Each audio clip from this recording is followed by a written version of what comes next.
Saan kayo galing? Alas 3 na madaling araw. Saan kayo pumunta?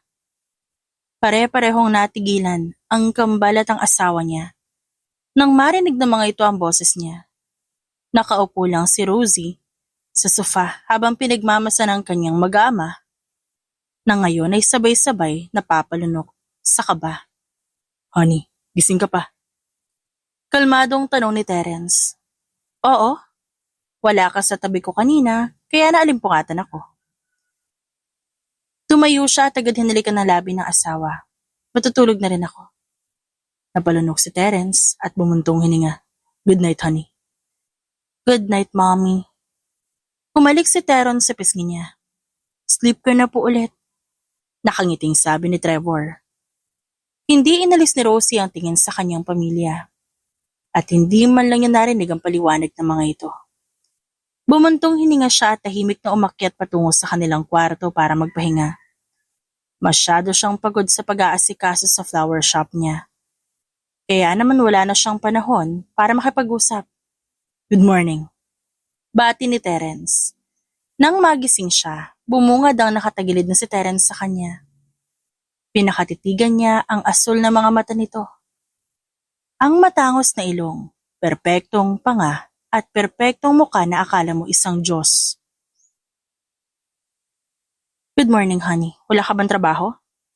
Galit ka ba? Tanong nito. Ngumiti siya at umupo sa kama. Saan naman?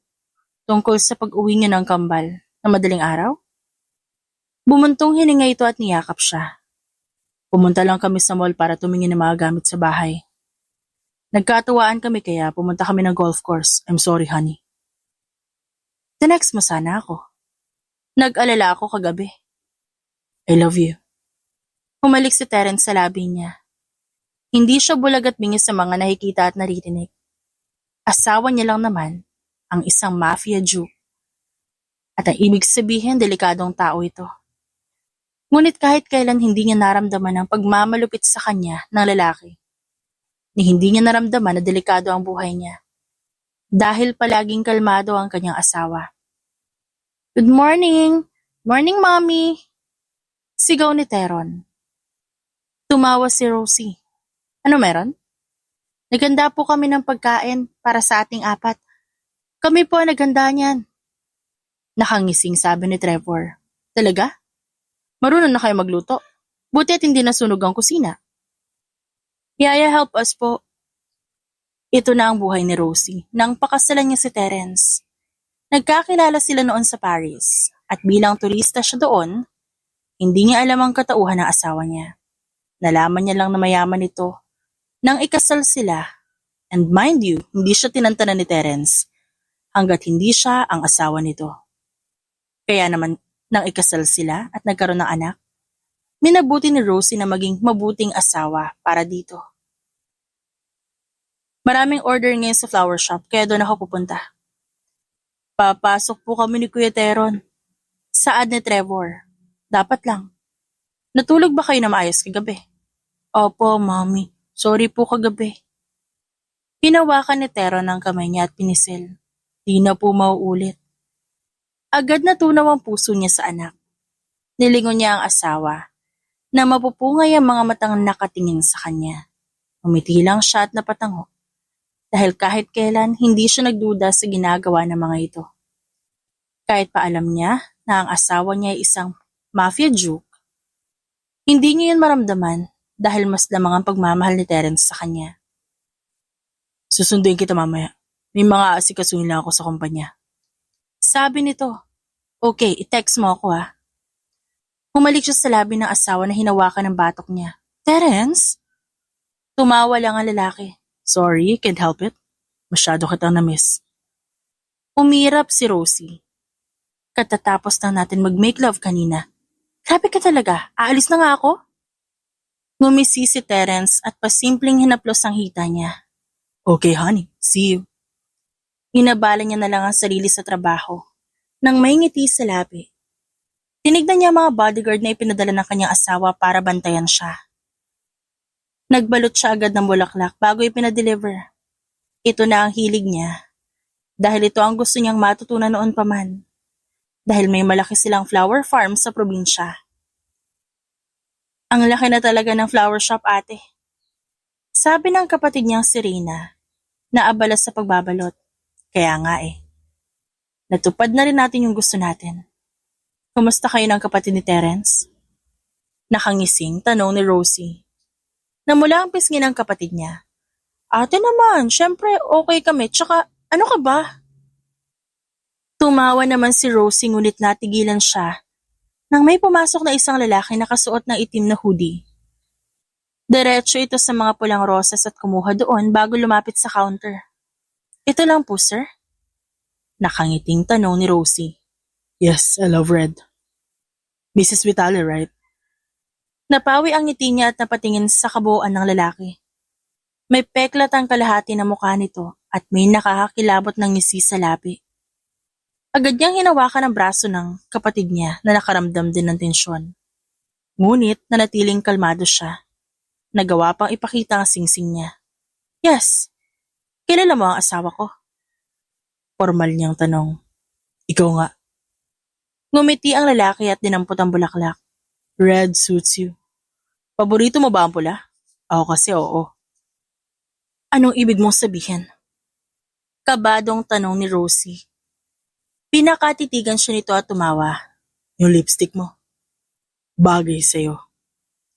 Thank you for coming, sir. Seryoso ang sabi ni Rosie. Scared? Leave. Tinignan niya ang mga gwardya na nakatingin sa kanya. Thank you. Nakahinga siya ng maluwag na makaalis ang lalaki. Kinalma niya ang sarili at tinignan ng kapatid na napailing. Alam niya na hindi basta-basta ang asawa niya. At aware siya na marami itong kaaway. Ngunit iba ang takot niya ngayon. Hayaan mo na ate, baka pinagtitripan ka lang ng tao. Nagkibit balikat si Reyna. Alam mo naman ngayon, maraming baliw. Right, tumawa si Rosie at nakatanggap ng text sa asawa niya, kaya napangiti siya. Sige, asikasuhin na lang muna natin yung mga orders. Happy birthday po. Humalik si Rosie sa mga magulang ni Terence. Inilahad niya ang mga bulaklak sa mga ito, dahilan para mapangiti ang mga ito na sabay.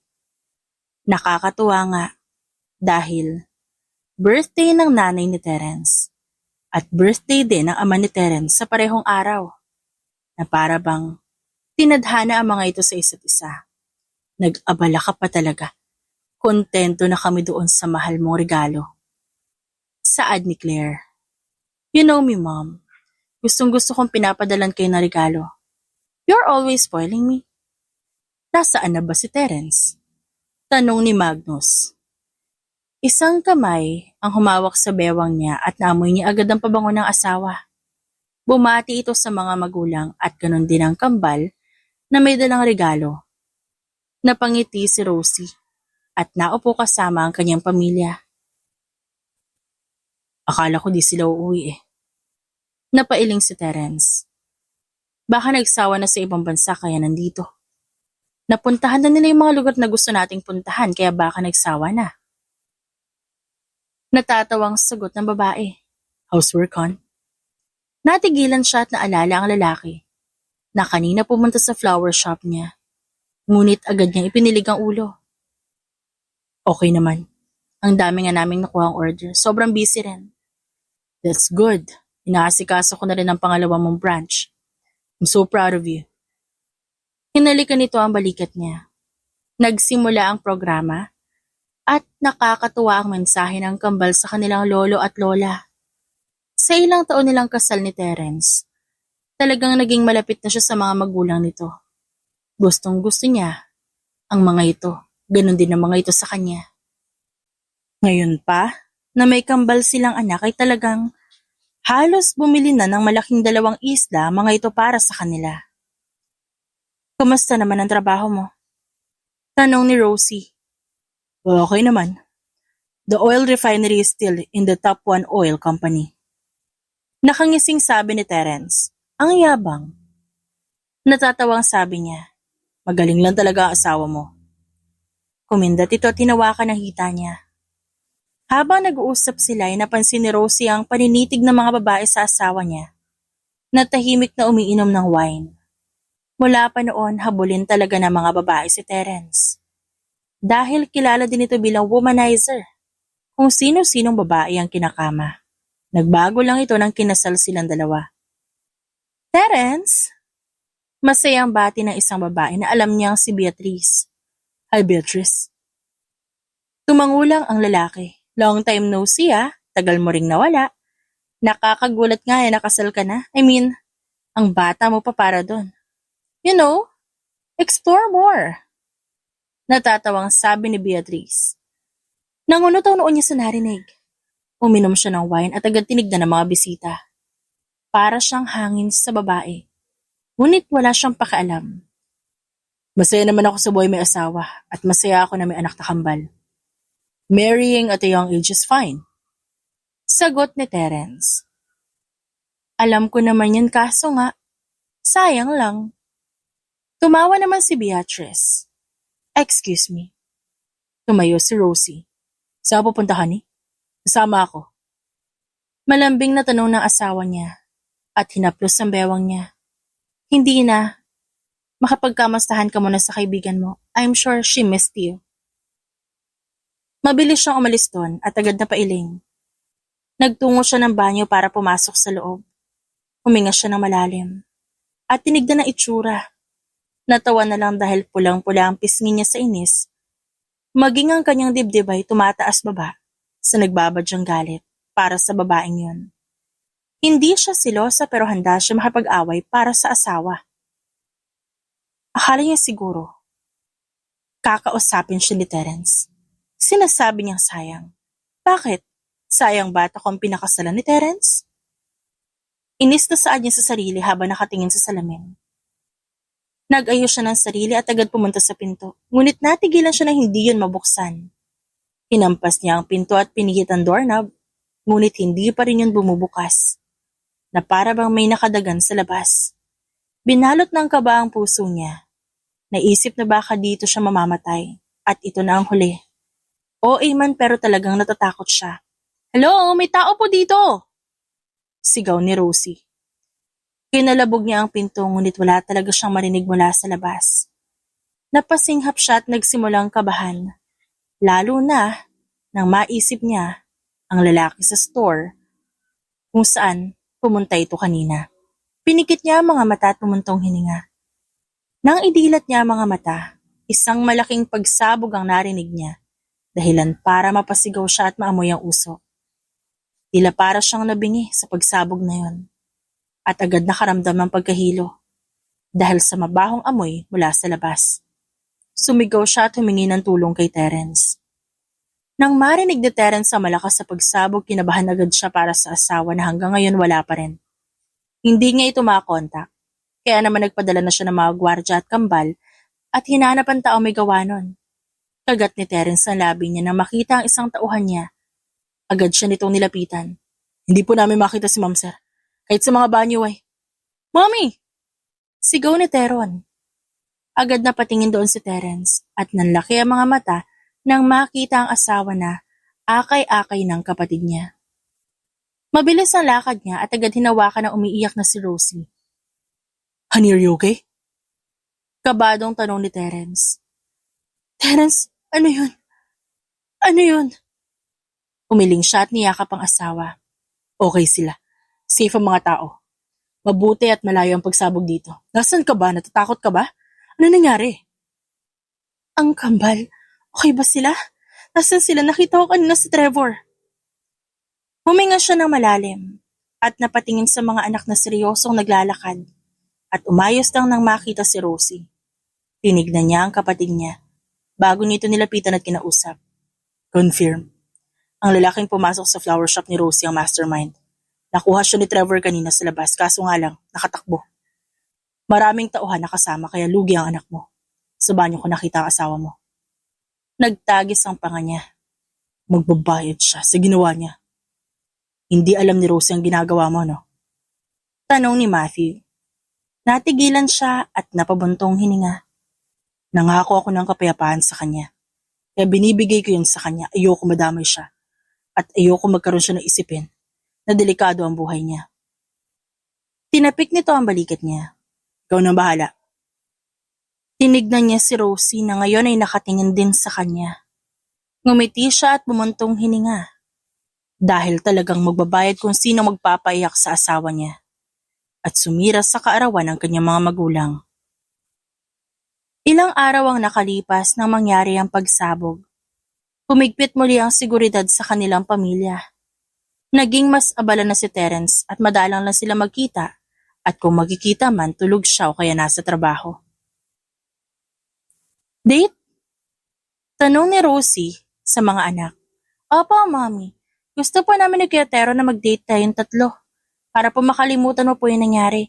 Tsaka sabi po ni Daddy, pasayahin namin kayo. Talaga? Sinabi niya yun? Opo. Pinakita ni Tero ng black card ng ama. Let's go shopping! Napailing na lang si Rosie sa kanyang mga anak. Siguro tama lang na makalimutan niya ang nangyari. Ngunit hindi niya talaga maiwasan ang mangamba.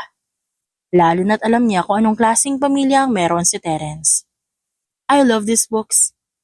Nakangiting sabi ni Teron. Go, buy that. Nakangiting sabi ni Rosie sa anak. Pinagmasdan niya ang mga anak na nag-e-enjoy. Huminga siya ng malalim at agad tinignan ng mga tao at mga tauhan na nagbabantay sa labas. Nood tayo ng sine, Mommy. Hinila ni Trevor ang kamay niya. May bago bang palabas ngayon? Meron po. Tuwang-tuwa siya, nakasama niya ang kanyang mga anak habang nanonood sila ng sine. Hindi pa rin siya makapaniwala na inutusan ng asawa niya ang mga bata para maaliw siya. Alam niyang delikado talaga ang buhay nila, ngunit malaki ang tiwala niya kay Terence, lalo na't wala pa namang nangyayari sa kanya. Mommy, I want to pee. Sabi ni Trevor sa kalagitnaan ng panonood. Oh, sige, sasamahan na kita. Ako na po sasama sa kanya, Mommy, stay here. Pero, ay nako, sige na nga. Maghihintay ako dito huwag niyong tagalan. Pinanood niya ang kambal na umalis. Ngunit hindi niya alam kung bakit kinutuban siya ng masama. Ayaw niyang isipin na may mangyayari kaya naman naging kalmado siya. Hinintay niya ang pagdating ng kambal. Ilang minuto, umabot na ng oras, ngunit wala pa rin ang mga anak niya. Hindi niya na tinapos pa ang pangalawang palabas at mabilis na siyang umalis. At kabadong hinanap ang mga bata. Trevor! Teron! Sigaw niya sa labas. Madam, dito lang po kayo. Humarang ang isang bodyguard nila. Ano? Umalis ka dyan. Kailangan ko makita ang mga anak ko. Nasaan ba sila? Bilin po nila dito ka lang. Baka po natagalan lang sa dami ng pila sa banyo. Okay. Make sure they're safe. Kinuha niya ang cellphone. At akmang tatawagan ng asawa niya nang mapalingon siya sa kaliwa niya at napaawang ang labi niya nang makita kung sinong naglalakad. Kasama ng mga bodyguard ang kambal na seryosong nakatingin sa isang lalaking hawak ng mga ito. Nanlamig ang mga kamay ni Rosie nang makitang walang buhay ang lalaking bitbit na mga gwardya at nakita niya ang dugo sa kamay ni Teron. Ano? Teron! What did you do? Natigilan ng panganay na anak niya. Mommy, ano nangyari? Ba't may dugo sa kamay mo? Sino yung lalaking yan? Ano? Don't tell me. You did that to him? Mommy. Malamig na tawag ni Trevor sa likod. Bahagya siyang napaatras na makita ang lamig sa mga mata ng kanyang anak. Hindi niya maitago ang gulat at takot sa reaksyon niya. Please, hindi niya naman siguro. Ginawa po namin yan para makaligtas ka. At masiguro naming ligtas ka sa mga susunod na araw. Biglang formal na sabi ni Trevor. What? Nanghihina niyang tanong. He's trying to kill us, Mom. Inagapan lang namin. Dahil alam namin na hindi siya titigil sa pagpasok sa sinihan. So you killed him. Nanlaki ang mga mata ni Rosie. Akala noon ni Rosie, hindi kaya ng mga anak niya ang ginagawa. Yes, they trained in martial arts. Alam niya ang kakayahan ng dalawa. Ngunit hindi niya matanggap na kaya ng mga ito humawak ng matalim na bagay and worst, pumatay para sa kanya. Umuwi na tayo. Malamig niyang sabi, Mommy, let's go! Nauna pang maglakad si Rosie habang nangingilid ng luha sa kanyang mga mata. Nang makauwi sila, diretso siya sa kwarto nila mag-asawa. Tahimik siya at di matanggap ng kanyang utak ang nangyari sa mall. Nagbabad siya sa bathtub. Inisip ang asawa niyang siguradong alam na ang naganap sa mall. Hindi na siya nagulat nang makita si Terence sa kama at hinihintay siya. Honey, tapos ng trabaho? About what happened to the mall. I'm really sorry. I called Teron to inform him about the bad guy. Magpapadala sana ako ng tauhan kaso nga lang. Naunahan nila ako at nalaman ko na lang kay Leo na wala na. Alam mo ang ginagawa nila. Hindi ito sumagot, kaya bumagsak ang balikat niya. Tumigil siya sa pagpupunas ng buhok at tinignan na mabuti ang asawa. Kailan pa? Kailan mo pa sila pinayagang pumatay ng ibang tao? Kailan pa? Honey. Malambing na tawag ni Terence. Nangilid ang luha sa mga mata ni Rosie. Bata pa sila, Terence. Alam kong tinuruan mo sila pero hindi ko matanggap na kailangan nilang pumatay. They did that to protect you. Mariinit ang sagot. Naririnig mo ba yung sinasabi mo? I know you're a joke. May maayos na pamilya. Mayaman. Your family had a cruel world. Terence, nangako ka sa akin eh. Nangako ka na hindi mo tuturuan ng mga bata. Lalong-lalo na akong kumitil ang buhay dahil lang... Pumiyok siya. Leave, Terence, please. Umalis ka muna. Lalong bumagsak ang balikat niya nang tumayo ang asawa niya. Umalik ito sa kanyang noo at agad na umalis. Tsaka lang niya pinakawalan ng luha na kanina pa pinipigilan. Buong araw inabala ni Rosie ang sarili sa flower shop. Mas lalong dumami ang mga bodyguards niya, pero hindi niya na ito pinagtuunan ng pansin. Hindi rin sila nagpapansinan ng kanyang asawa kahit papanay ang suyo nito sa kanya. Pakipadala na ito sa asawa ng governor. Pati ang mga basket ng bulaklak ipadala na rin. Yes, ma'am. Sagot ng delivery boy. Inabala niya ang sarili sa lahat ng bagay at kinalimutan na nangyari sa mall. Wala siyang alam sa naging balita doon. At tuwing magtatanong siya, pinipigilan siya ng asawa niya na malaman ang katotohanan. Sa loob na maraming taon na naging asawa niya ang isang mafia duke, pinanatili niya ang pagiging inosente sa lahat ng bagay.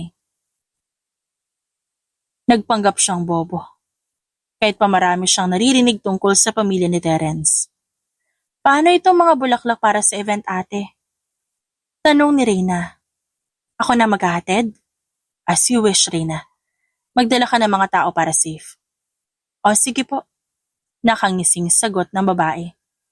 Bumuntong hininga si Rosie at inayos ang ilan pa nilang display. Nasa kalagitnaan siya ng pag-aayos nang makita niya ang ama ni Terence. Kasama ang 4 itong bodyguard na bihasa sa pakikipaglaban. Dad, tawag niya at yumakap dito. Ano pong ginagawa niyo dito? Are you busy? Di naman po. Bakit po pala? Do you need anything? I want to say sorry.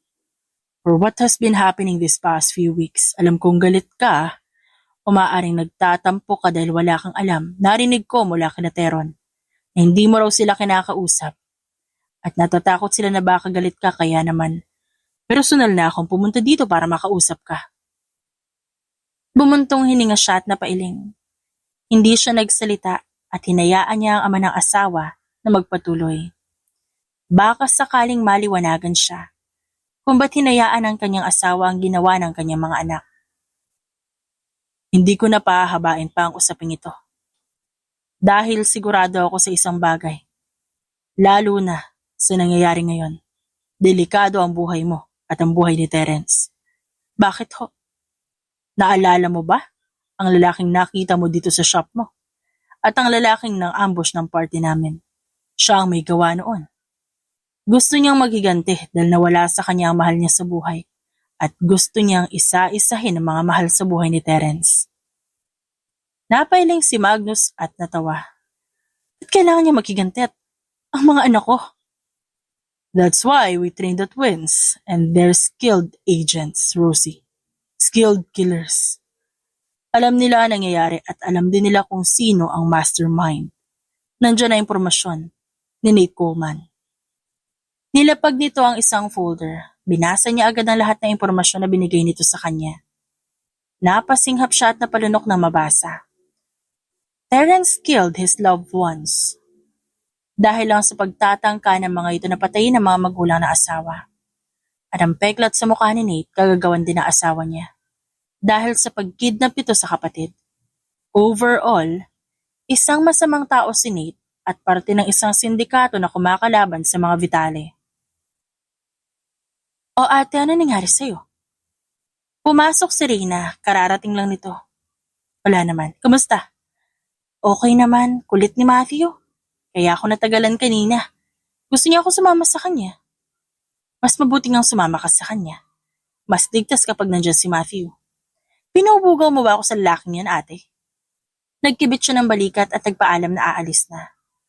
Galit pa rin siya. Ngunit kailangan niyang intindihin ang sitwasyon niya. Tama ang ama ng kanyang asawa. Kailangan nga nila mag-ingat kay Nate. Honey, nakauwi ka na.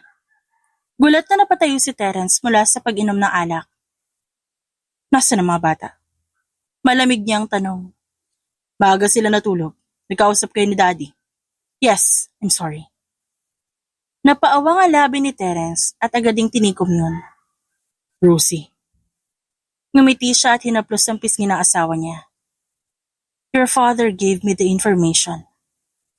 He's right. And you're right as well. Delikado ang buhay natin. Pero hindi mo ako masisisi. Importante ang kambal sa akin. Anak ko rin sila. Ayoko nilalagay nila sa palad nila yung dugo ng masamang tao. Pati ang batas. Terence. Tumango si Terence at niyakap siya. Ramdam niya ang panginginig ng katawan nito. Tinago ko lahat. Dahil inaalala ko ang pangako ko. Gusto kong bigyan ka ng kapayapaan at hindi iniisip ang delikadong buhay. Tinago ko ang lahat ng ito. Dahil nagbabaka sakali ako na kapag tapos na ito, wala nang banta sa buhay natin. I understand. Nanginig na ang boses ni Rosie. Promise babawi ako sa'yo. Let's have a date. Natatawa siya na napapailing at hinalikan ng labi ni Terence. Nagiging marupok na naman siya at nadadala na naman siya sa mga mata nito. 4 days. It's been so long. I miss making love with you. Nagtaas ng kilay si Rosie nang maramdaman ng kamay nito sa gitnang bahagi ng kanyang hita. Terence, you want me now? Nagtiimbagang si Rosie at pinakatitigan ng asawa. Walang sabi-sabing binuhat siya nito, dahilan para mapayakap siya sa leeg ni Terence. The twins, malaki na sila, honey. Hindi rin naman sila mga istorbo. Hay nako, Terence. Okay, let's stay tomorrow. Umihip ang malakas na hangin kaya inayos ni Rosie ang kanyang buhok na nililipad. Pinagmasdan ng payapang dagat ng El Nido. Akala niya simpleng date lang ito, ngunit iba pala ang plano ng asawa niya. Nagustuhan mo ba? Oo naman. Natutuwa akong nakapag-date tayo dito. I'm sorry. Ngayon lang tayo lumabas ng tayong dalawa lang. That's okay. Lagi mo namang sinisigurado na maganda ang pupuntahan natin. At saka nag-enjoy naman ako eh. Hinaplos niya ang braso ng asawa. Nasa gitna sila ng dagat sakay ng yate. Kitang-kita niya ang kulay turquoise, emerald and deep blue na tubig. Napakaganda nun. Naramdaman niya ang halik ni Terence sa kanyang balikat habang hinahaplos ang tiyan niya. Tagal na rin pala nating kasal, no? Yep. Naalala ko pa rin na magkita tayo sa Paris. Umiinom ka nun habang ako pinapanood ka. Admit it, gandang-ganda ka sa akin nun. Humarap si Rosie at suot niya ang itim na bikini habang topless naman ang asawa niya. Sobra. Kaya nga hindi kita pinakawalan, di ba? Sobra din naman kasi kita mahal nun. Nagkaroon nga tayo ng anak, di ba? Ngumisi si Terence. Ikaw pala ang napikot ko at hindi ako. Well, magaling ka sa kama. Rough and hard. I like it. Sa mga sumunod na araw, nanatili sila sa malaking yate. Pinapanood ni Rosie ang pagluluto ng kanyang asawa. Siya naman ay abala sa pagbabasa. Wala siyang maramdaman kundi kasiyahan at tanging kapayapaan. Ang bango! Ano yan? Tanong ni Rosie. Shrimp. Nagluto din ako ng ginataang alimasag na gusto mo. Agad na nubig ang bagang ni Rosie at natakam siya agad. Akin na. Can I have a taste please? Gutom na ako. Tumawa si Terence at inalalayan siya. Kaya nga kumain ka na marami. Sabay silang kumain sa araw na yun at syempre, pagkatapos nilang kumain, iba naman ang kanilang ginawa. Hinihingal na napahiga si Rosie sa kama, habang ang asawa niya nakadagan sa kanya at hinalikan ng leeg niya. Nagtatawanan silang dalawa, hinahaplos ang katawan ng isa't isa. Ano kayang ginagawa ng kambal ngayon? I'm sure nag-aaral sila na mabuti. Tumayo si Terence at kumuha ng tissue. Tatawagan naman nila tayo kapag may kailangan sila. But I bet hindi. Gusto na nila ng bagong kapatid, honey. Ewan ko sa'yo. Manang-mana talaga sa'yo yung mga anak mo. Habang nagtatawanan silang dalawa, may narinig si Terence na papalapit. Nagkatinginan silang dalawang mag-asawa. Walang ibang nakakaalam na nandito sila at kung meron man, wala silang inimbitahan. Nanlaki ang mata ni Rosie nang sunod-sunod ang putok ng baril sa labas. Yuko! Sigaw ni Terence at hinila ang asawa pababa sa kama. Terence! Sino sila? Is it an ambush? Hindi ko alam. Kinuha nito ang baril sa ilalim ng kama. Huwag kang aalis dito Lalabas ako. Ano? Delikado, walang tauhan sa buong paligid. Ngunit hindi nakinig ang asawa niya. At basta itong lumabas, napatakip siya ng tenga nang marinig ang sunod-sunod na putok ng baril. Malaki man ang yate, makakapasok pa rin ng taong hindi nila kilala. Natatakot siya sa kaligtasan nilang dalawa ng kanyang asawa. At kapag may mangyaring masama sa asawa niya, hindi nga mapapatawad ang gumawa nito. Terence! Wala ka ng kawala-tarantado! Oh my God! Bulalas ni Rosie. Lumabas ka dyan! Wala ka ng pagtataguan. Hindi ko na ulit hahayaan na makawala ka pa. Kung gusto mong isama ang asawa mo, sige! Maghahanda ako ng isa pang kabaong para sa kanya. Napapikit si Rosie nang maramdaman ng pawis sa kanyang noo. Dahan-dahan niyang kinuha ang baril at unti-unti siyang gumapang papunta sa pinto. Nang buksan niya yon, nakita niya si Terence na nagtatago. Nanlaki ang mata niya na makita ang dugo sa braso nito. Halugugin niyo ang buong yate. Kailangan ko si Terence. No. Bulong ni Rosie at kinakabahan. Kailangan ko siya ng buhay. Kung makita niyo yung maganda niyang asawa, edi mas maganda. Tumawa ng mas malakas si Nate. Nakita niyang gumalaw ang asawa niya at naghahanda na. Ngunit sabay silang natigilan ng marinig ang speedboat sa kabilang dako ng yate. Nakita niya ang ngisi ng asawa. Tsaka niya lang napagtanto na nandito ang kambal. Nagtama ang paningin nila ni Terence. Walang kahirap-hirap itong gumulong papunta sa kanya. The twins are here. Delikado. Delikado nandito sila. Kaya ba nila? Tsaka may tama ka. Oh my God! Hinawakan niya ang asawa at napalunok. Kailangan natin makaalis dito bago sumabog ang bomba na sinadya kong ilagay kung sakali mang kailanganin natin. I'm so sorry, honey. Wala kang kasalanan, okay? Please, kailangan natin gamutin ang sugat. Nakarinig sila ng putukan galing sa labas. At nang masilip niya ang nangyayari sa malaking salamin, nanlaki ang mata niya nang makita ang kambal na salit-salitan sa pagputok ng baril. Parang hindi 14 anyos ang mga ito. Matangkad ang mga ito. Hindi halatang 14 lang. Bihasa at puro lamig ang nakikita sa mga mata ng bata. She feels awful to her twins. Ngunit mangha niya ring pinanood ang mga ito. Napapahanga din siya, kahit alam niyang hindi tama na sa ganitong edad ganito ang ginagawa ng kanyang mga anak. Tara na, saan tayo dadaan? Sa likod. May pinto sa gilid. Naghihintay doon ang jet ski. Lumabas sila at nakita niya si Nate na napatingin sa kanilang gawi. Sunod-sunod ang putok ng baril kaya hindi maiwasan ni Rosie na gamitin ang baril niya. Lahat ng tauhan nito may tama na. Agad silang tumakbo. Ngunit naramdaman niya ang panghihina ni Terence nang tamaan nito. Go! Terence! Trevor, your mom! Go, honey, susunod ako.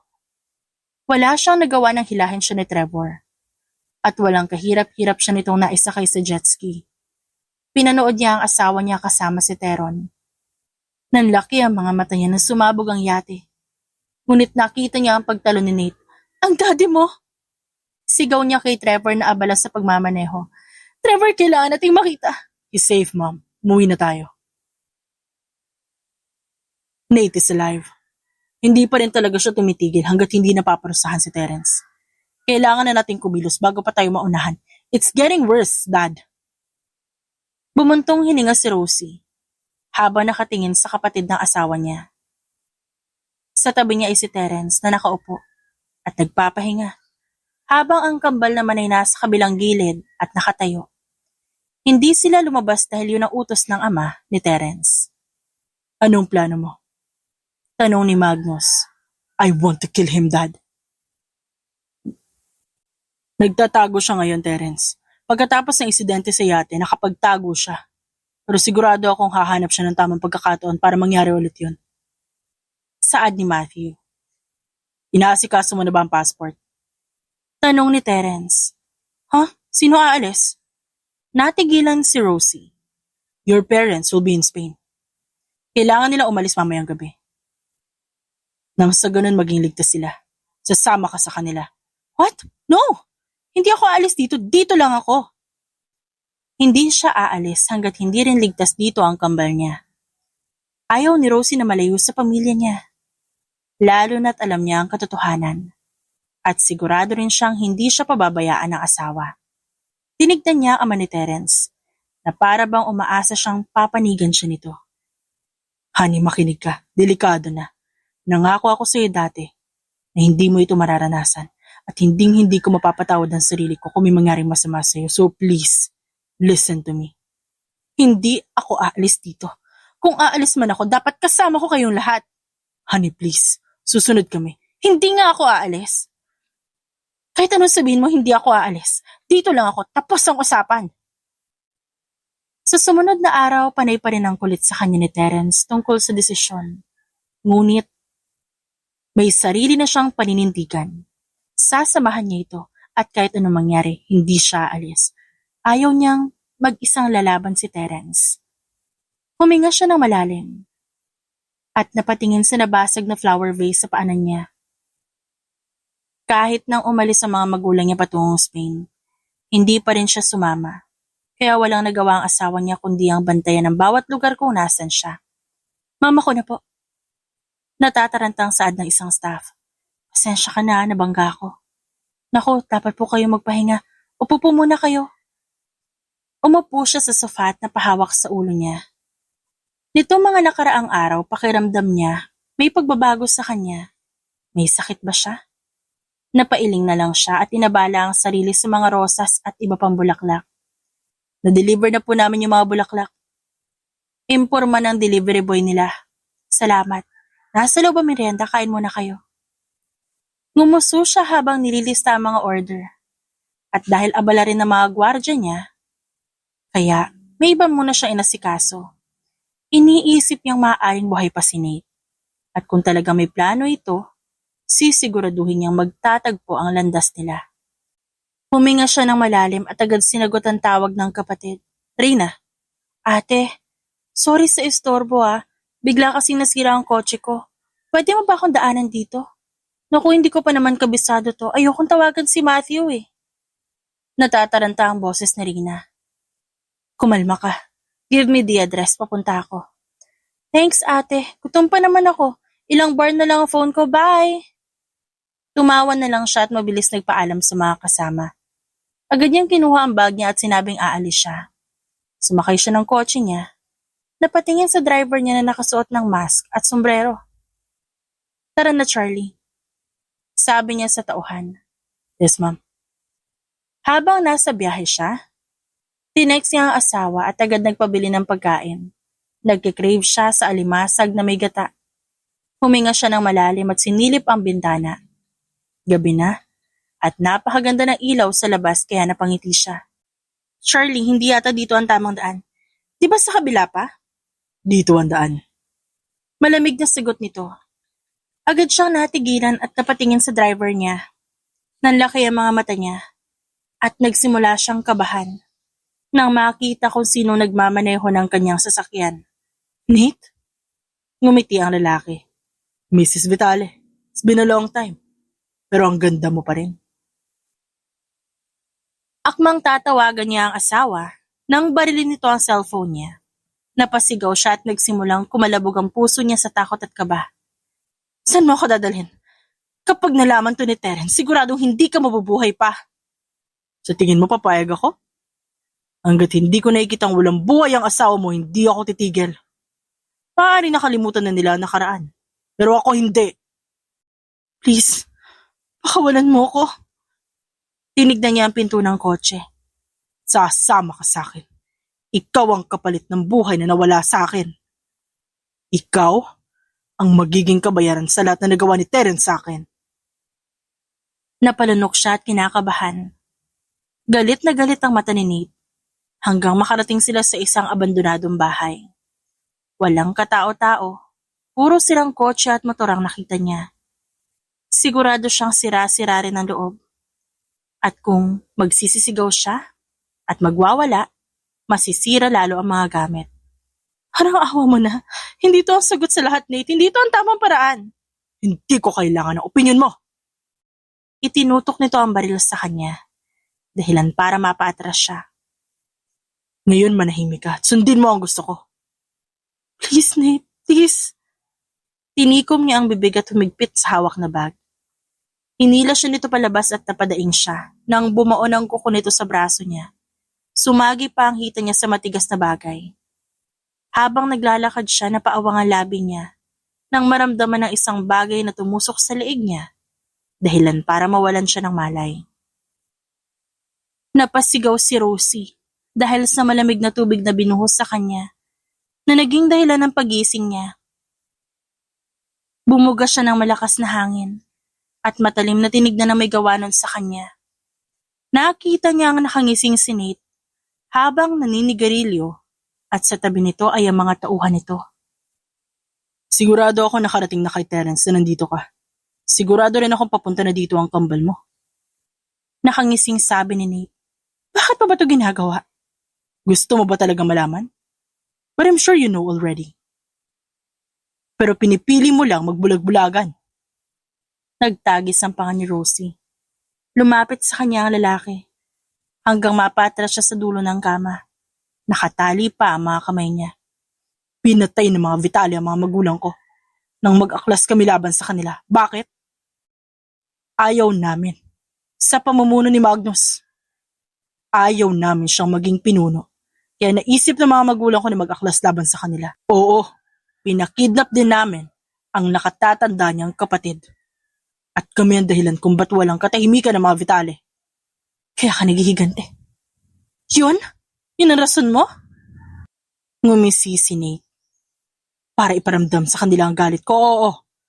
Para na rin maiparamdam ko sa kanila kung anong pakiramdam ng mawala ng mahal sa buhay. Dahil sa mga Vitale, nawalan ako ng karapatan sa lahat ng bagay. Kasalanan mo.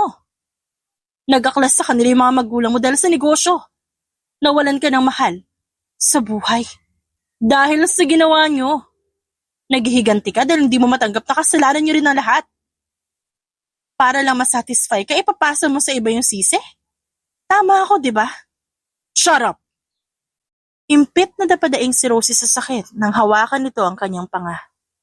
Ngunit hindi niya pinakita ang takot niya. Hindi niya pinakita na nasasaktan siya.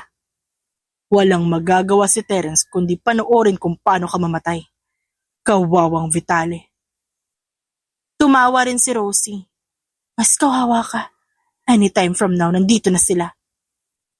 Nakita niya ang galit sa mga mata nito bago siya nito bitawan. Nanginginig sa lamig ang katawan niya. Masakit din ang buo niyang katawan dahil din sa mahigpit na pagkakatali nito sa kanya. Let's see if he can save you. Napasinghap siya nang maglagay ito ng upuan at kinabit ang 3 baril paharap sa kanya na nakakonekta sa pinto. Kung sino man ang magbubukas nun, tatama sa kanya ang bala ng baril. Walang yaka! Sa kanya nakasalalay ang buhay mo, Mrs. Vitale. Tumawa si Nate at nilagyan ng masking tape ang bibig niya. Good luck. Tahimik na naglalakad si Terence sa abandonadong bahay. Tahimik niyang pinagmasdan ng buong lugar. habang kasama ang iilang tauhan nila. Sa magkabilang gilid niya ay ang kambal na hindi nagpatinag. Sumama pa rin talaga. Ito na ang huli. Sa susunod hindi ko na kayo papayagan pang sumama sa ganitong misyon. Let's save Mom. Naglabas ng silencer gun si Teron. Baka ano nangyayari sa kanya sa loob. Nang makapasok sila sa bahay, walang inaksayang oras si Terence. Bawat igkas ng kamao niya at bawat baon ng kutsilyo sa mga lalaki nakaharang sa daan, pinaparamdam niya ang galit niya. Naglakad sila at naghiwalay din hanggang sa marinig nila ang palakpak ng kung sino man. Nasaan ang asawa ko? She's okay. Sakto ang pagdating mo, Vitale. Hindi pa naman namamatay sa lamig ang asawa mo. Hindi pa ito bangkay. Natigilan siya at humakbang. Wag na wag mong hahawakan ng asawa ko. Isinusumpa ko, Nate, kapag nahawakan kita, hindi lang peglat mo ang titirahin ko. Sumugod siya na walang pag-aalinlangan. Bawat pakawala niya ng suntok, sinisigurado niyang may matatama ang buto. Nagkalat ang mga tao ni Nate, ngunit wala doon ang atensyon niya, kundi sa mga kwarto na nasa itaas. Sigurado siya na may ginawa ito sa asawa niya. At mas lalong nadagdagan ang galit niya dahil doon. Kami nang bahala dito. Hanapin mo ang asawa mo. Dumating si Magnus. Dad. Gulat siya nang makita ang kanyang ama. Ngumisilang ito. At inasikaso na ang ibang mga kalaban. Napalunok si Terence at napatango sa ama. Tinignan niya ang kambal na anak at hinayaan si Nate na bugbugin ang mga tao ng kanyang ama. Bilisan mo. Tignan natin kung makita mo pa. Hindi na tuloy ni Nate ang sinasabi ng sumigaw ito dahil sa sakit. Huminto si Terence sa pinto. Tinignan niya ang anak na ngayon nakakunot ang noo. Habang nakatitig kay Nate, saka ito lumingon sa kanya. Kabado siya. Dad, sa tingin ko may mali. What? The door is locked. Wala pa ako marinig sa loob. Imposibleng tulog si Mommy. Maingay na magmula kanina at ang pader manipis. Pwedeng sirain kung gugustuhin. What do you mean? Mommy! Pinalaki ni Tero ng boses. Narinig nila ang ingay mula sa loob kaya nanlaki ang mata nila. Tinignan ni Terence ang kambal. Narinig ulit nila ang pag-uga ng kung ano. Naririnig niya tayo. Mommy! Move. When you're in danger. Kapag nasa kama ka po, move! Namamanghang pinanood ni Terence ang kambal, na seryoso nakikinig sa dingding, at tama nga ito. Umuuga ang kama sa loob sa paggalaw ng asawa niya. Napalunok siya at napatingin sa kambal na nag-uusap. Thanks, Mom. That's right. Saad ni Teron. Tumingin naman si Terence sa kanyang anak. Naghihintay ng sasabihin nito. Nasa panganib si Mom, Dad. Sa tingin ko may ginawa si Nate sa likod ng pinto.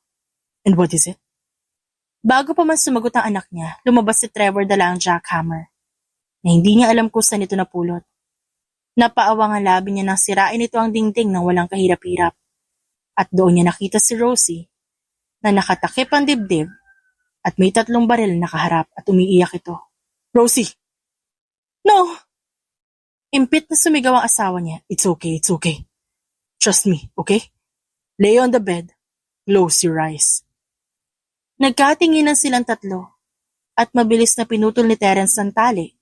Mabilis niya nahawakan ang baril. Tinanggal niya ang magazine at mabilis na tinapon sa kung saan bago yakapin ang asawa. Napapikit siya. Tumulo ang luha sa mga mata niya nang maramdaman ang panginginig ni Rosie. Tumating ka. Umiiyak si Rosie nang tanggalin ang tape sa bibig. Ligtas ka na. Ligtas ka na, Rosie.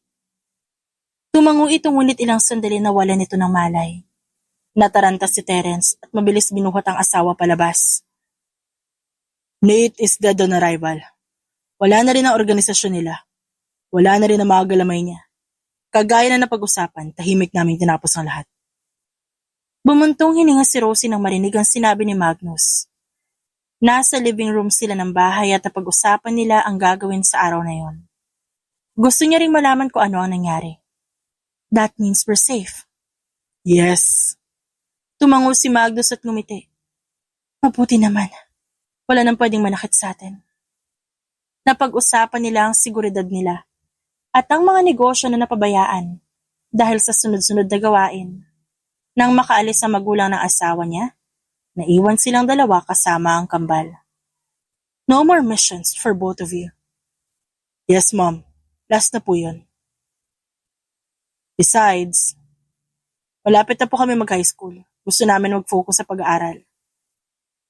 Sabat naman ni Trevor. Napangiti si Rosie. Gusto ko malaman. Paano niyo naisip ang bagay na yun? Yung ginawa niyo sa abandonadong bahay. Naisip ko na wala ako masyadong alam sa ginagawa niyong dalawa. Ngumiti si Teron. Ilang years na po kami nag-ensayo ni Trevor sa Spain. Nilihim po namin ang bagay na yun. Dahil alam po namin na ayaw niyo. Lolo Magnus trained us. Wala sa matalinong pamamaraan hanggang sa tahimik na paraan.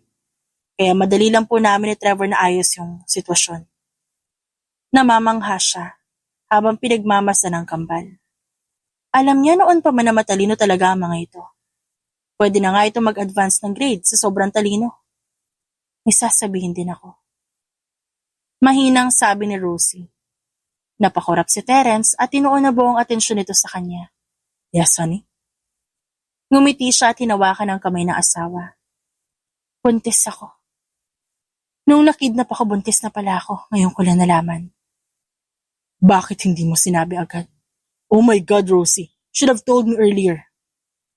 Maging ang kambal ay natulala at di makapaniwalang napatingin sa kanya. Magkakaroon kami ng kapatid, Mom? Maybe it's a baby sister. Tuwang-tuwa ang kambal nila.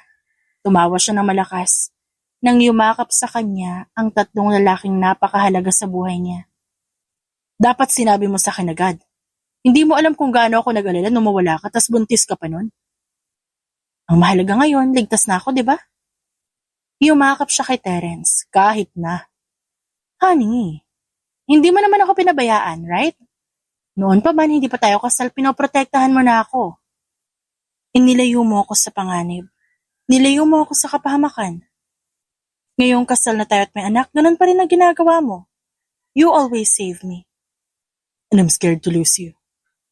Natatakot ako na mawala ka sa akin. Pati ang anak natin. Kayo ang buhay ko. You're a good father and husband, Terence. Pero marami ako naging kasalanan sa'yo. Marami ako nilihim. Pero nandito ka pa rin. Because I love you. Kasama sa pangako ko sa altar, ay ang tanggapin ka ng buong buo at walang pag-aalinlangan. Hindi siya kailanman nagsisi na minahal niya ang isang Terence Vitale. Kahit kailan tinanggap niya ito ng buong buo at walang pag-aalinlangan. Kaya naman ngayon na magkakaroon na sila ng panibagong anak, gusto niya maging malaya na sila sa panganib. Lalo na sa pagiging mafia ni Terence. I love you. I love you more. And just pagkatapos ito, hindi na ulit tayo mapapahamak. Ipapasa ko na kay Matthew ang responsibilidad ko.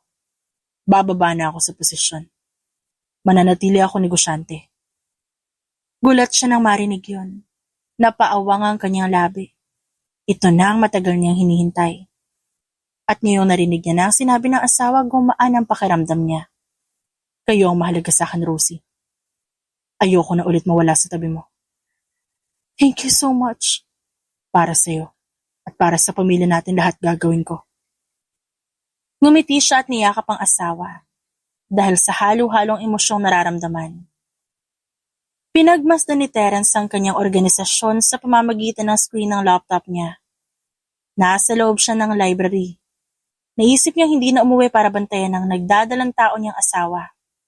Huminga siya ng malalim. To finally announce my retirement, I gathered all at this meeting today. I have years of experience as a mafia juke, protecting and serving this organization. As your commander and leader, I devoted my entire life to this situation.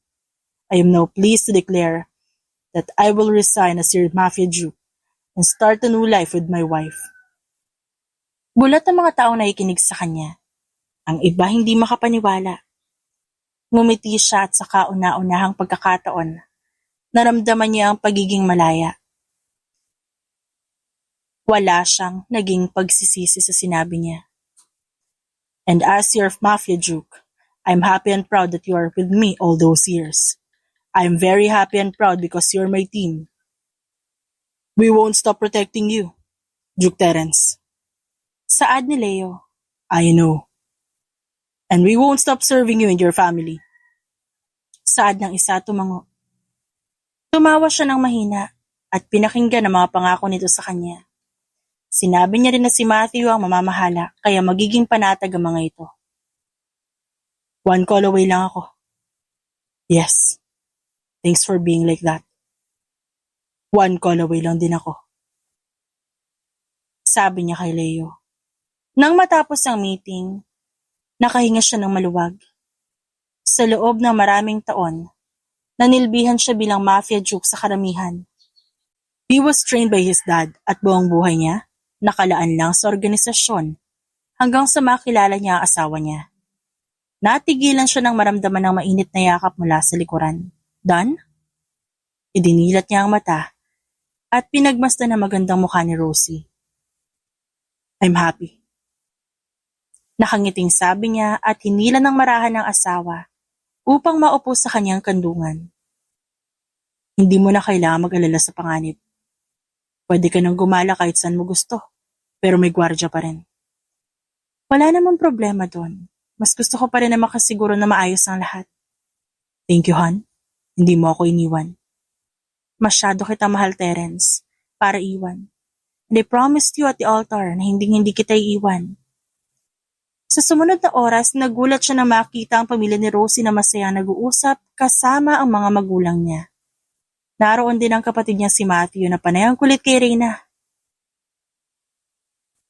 Nabalitaan namin buntis ang anak ko. Saad ni Roshan. Opo, ang bilis talaga ng balita. Kaya kami nandito para makita ka. Masyado kang busy sa flower shop mo at ngayon buntis ka. Ba't hindi ka muna magpahinga? Mahal ko po ang trabaho ko. Isa pa po maliit pa yung tiyan ko. Kayang-kaya ko pa. Napapailing si Terence. Dahil alam niyang walang magagawa ang mga magulang nila, kundi payagan si Rosie. Noon pa man, trabaho na ang inaatupag nito. Kaya gusto niya itong hayaan sa lahat ng gusto nito. Tinapik niya si Matthew na nakaupo sa sofa at umiinom ng alak. Di ka pa rin sinasagot? Tanong niya dito. Ayaw nga niya sa akin. Hina mo naman. Mas mabuti nga ang ganun, Terence. Mas malayo ako, mas safe siya. Babalikan ko din naman siya. Iiwan mo? Hindi sumagot ang kapatid niya kaya napailing na lang siya at uminom ng alak. Bili pa rin ako sa hambal mo ah. Sa murang edad kaya na nila ipagtanggol ang sarili nila. Alam mo, kahit ayaw ko isali sila sa ganitong trabaho, they still pursue themselves. Gusto nilang protektahan ang pamilya namin. Gusto nilang maging leader ng organisasyon. Kaso lagot ako kay Rosie kapag nalaman niya tungkol doon. Ngumisi si Matthew. Well, I guess we need to wait. Nagkasiyahan silang lahat. Panay ang sulyap niya kay Rosie na nakikipagtawanan kay Reyna. Ngumiti siya at agad lumapit sa asawa. No oras na, masama magpuyat. Okay pa ako, hindi pa ako inaantok no. Ikaw lasing na? Hindi no. Oh, hindi pa pala eh. Eh di uminom muna kayo ng kapatid mo doon. May pinag-uusapan kami. Ano naman yun? Hindi ba kami pwede makinig? Sus, kala mo naman. Lalaki yung pinag-uusapan namin. Nag-uusap lang kami sa lahat na nangyari at masaya lang kaming tapos na. Napatitig siya kay Rosie. Gustong-gusto niya nakikita ang kislap ng mata nito. Hinawakan niya ang kamay ng asawa. I love you. I love you more. Sabay silang umiti sa isa't isa. At sabay rin nilang pinagmasdan ang matatanda sa swimming pool at umiinom. Years later, pinunasan ni Rosie ang kanyang luha sa mata nang makita ang kambal na umaakyat ng stage para sa picture pagkatapos ng graduation. Tapos na sila ng koleyo. Kaya naman walang mapaglagyan ng kasiyahan ng puso niya at parehong cum laude ang kanyang mga anak. Mommy is crying. No, I'm just happy kasi graduate na ang mga kuya mo. Sinilip ito ang mukha niya at ngumuso naman. Happy? Mommy is crying because she's happy? Tumango-tango pa ito at kumain ng fries. Napailing na lang sila ng kanyang asawa habang nakatingin sa bunso nilang anak na kunot ang noo habang pinapanood ang dalawang kuya nito. Nakakatuwa lang isipin na talagang tinupad ng mga ito ang sinabi nilang magpo-focus sa pag-aaral. Congrats, Teron and Trevor. Yumakap si Terence sa mga anak. Gift namin, Dad. We're 22 na. Nasa bayan regalo. Ilang taon na nakalipas, spoiled pa rin ang mga anak niya sa kanilang ama. Ilang taon na nakalipas nang mamuhay sila ng tahimik at payapa sa lugar na walang panganib o gulo. Ilang taon na ring dumaan at nabigyan ng oportunidad ang flower shop niya at nakapagtayo sila ng coffee shop sa gilid nito. Nasaan ang gift namin, Rose? Kinarga ni Trevor ang kapatid. Kiss! Nakangiting sabi ni Rose. Kiss lang? How about hugs and kisses para marami? Tumawa si Rose at mabilis dinamba ng yakap ang kanyang mga kuya. Tuwang-tuwa ang tatlo. Habang nagkukwentuhan ang mga ito. Bumati sila sa mga kakilala at ilang negosyanteng sumalubong sa asawa niya. Dahil nang iwan ni Terence sa mundo ng pagiging mafia, sumikat naman ito bilang negosyante. Excited na ako sa gift. Tuwang-tuwa na sabi ni Teron. Alam mo po ba mamaya regalo namin? Tanong ni Trevor. Hindi eh. Hindi ko alam sa daddy mo yung binili niya para sa inyong dalawa. Nang makarating sila sa mansyon, doon niya nakita ang regalo ng asawa para sa mga anak. Nanlaki ang mga mata niya nang makita ang isang puti at itim na Jeep Wrangler sa bakuran nila. Sabay na napasinghap ang kambal at dahan-dahang nilapitan ang kotse sa harapan nila. At doon naman naghihintay ang buong pamilya. Dad, sa amin po ba to? Yes. Dahil sa hard work at pag-aalaga sa mama niyo habang buntis. Napasinghap si Trevor at pinaglandas ang daliri sa kotse. Ang ganda, Dad. Ang ganda po. Napangiti si Rosie nang tumakbo ang kambal sa kanilang ama at niyakap ito ng mahigpit. Talagang spoiled. Natatawang sabi ni Rina. Ganyan nila kamahal ang kambal. At si Rose. Nakangising sabi naman ni Matthew. Ilang taon na nakalipas. Hindi na nila nakita si Matthew, habang si Rina naman, bihira lang magpakita sa Pilipinas. Hindi niya alam kung ano nangyari, ngunit may hinala siya na naghiwalay ang dalawa at ngayon, hindi niya makausap ang kapatid dahil abala ito sa trabaho. Tita Rina? Gulat na tawag ng kambal. Hi, ang mga pamangkin ko? Oh, Rina, hindi mo naman sinabing uuwi ka, edi sana pinasundo kita. Di na kailangan, ate. Saglit lang naman ako dito, isa pa. Babalik din ako dahil may trabaho pa. Matthew, bro! Umalingaw-ngaw ang boses ng asawa niya.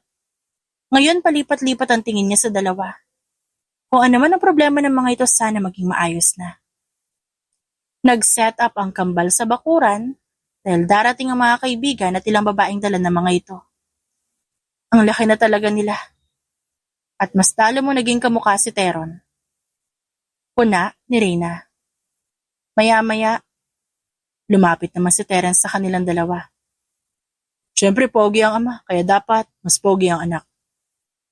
Tumigil ka nga, Kuya Terence. Si ate ang kausap ko.